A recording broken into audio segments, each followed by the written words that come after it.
Hello అండి. నమస్తే. Welcome foodies. Welcome to my channel. ఇవాళ మనం చేసుకోబోతున్న ఐటెమ్ ఏంటంటే మిక్చర్. బూందీ అంటారో, మిక్చర్ అంటారో, ఒక్కొక్కళ్ళు ఒక్కోలా అంటారు. దానికి కావాల్సింది శనగపిండి, బియ్యపిండి, ఒక సాల్ట్, ఆయిల్ అంతే అండి.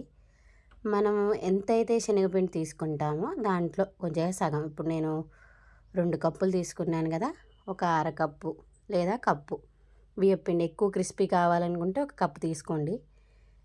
వేసుకొని అందులో కొంచెంగా సాల్ట్ వేసేసుకొని వాటర్ పోసేసుకొని మనకి కన్సిస్టెన్సీ అనేది జారుగా ఉండాలండి. చాలా లూజ్గా కలపాలి. నేను వీడియోలో చూపిస్తున్న విధంగా అలా ఉండేలా చూసుకోండి. అలా చూసుకున్న తర్వాత పొయ్యి మీద కళాయి పెట్టేసి దాంట్లో మనకి సరిపడా ఆయిల్ పోయండి. అంతే. ఆయిల్ పోయమన్నాను కదా అని కళాయి నిండా పోయకండి. ఎందుకంటే ఇది వేసేటప్పుడు మొత్తం పొంగిపోయి పైదాకా వచ్చేస్తుంది, ఆయిల్ అంతా పోయిద్ది. కాబట్టి కళాయికి సగం వచ్చేటట్టు చూడండి. ఈ బూందీ దూసేటప్పుడు కూడా మొత్తం ఆయిల్ నిండా ఇరుకుగా చేయకండి. కొంచెం లూజ్ ఉండేలా చూసుకుంటేనే అవి డీప్గా మంచిగా ఫ్రై అవుతాయి. మనకి లైట్ బ్రౌన్ కలర్ వచ్చినప్పుడు వాటిని తీసేయటమే. బూందీ అనేది బాగా వేడి మీద వేయాలండి, గుర్తుపెట్టుకోండి. కొంచెంగా వేడైతే బూందీ అనేది మనకి బొంగు రాదనమాట. అంటే మెత్తగా వచ్చేస్తుంది. మనం స్వీట్ బూందీ వేసుకుంటాం చూడండి, అలా వచ్చేస్తుంది. ఈ కార బూందీలాగా రాదు. కాబట్టి కొద్దిగా హై ఫ్లేమ్లోనే ఉంచుకొని మిక్చర్ అనేది దుయ్యండి.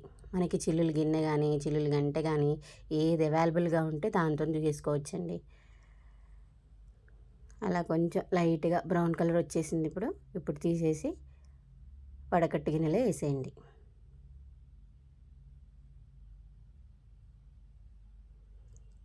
ఇదిగోండి, తీసుకున్న బూందీ అంతా ఎప్పటికప్పుడు వేరే గిన్నెలోకి ట్రాన్స్ఫర్ చేయండి. మనం ఎక్కువగా చేసుకుంటున్నాం కాబట్టి, లేదంటే ఆయిల్ పీల్ చేసుకుంటుంది.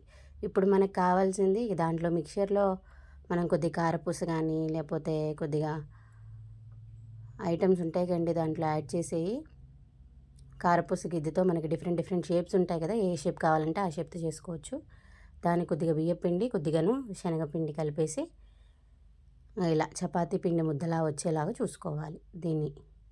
అప్పుడు మనకి ఏ షేప్ కావాలో ఆ షేప్లో కారపూస దాంట్లో పెట్టేసుకొని ఒత్తేసుకోవటమే. అలా ఒత్తేసుకొని దాన్ని ఫ్రై చేసుకొని దీన్ని కూడా అంతే సేమ్ బూందీని ఎలా అయితే చేసామో అలా.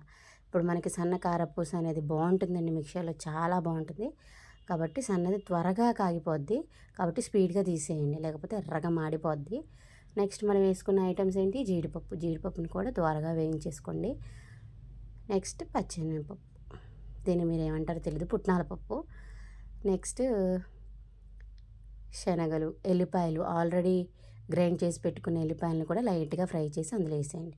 ఇప్పుడు నెక్స్ట్ ఏంటండి, కొద్దిగా ఉప్పు కారం కలిపేసుకుంటే మనకి మిక్చర్ అనేది రెడీ. సరిపడినంత ఉప్పు, సరిపడినంత కారం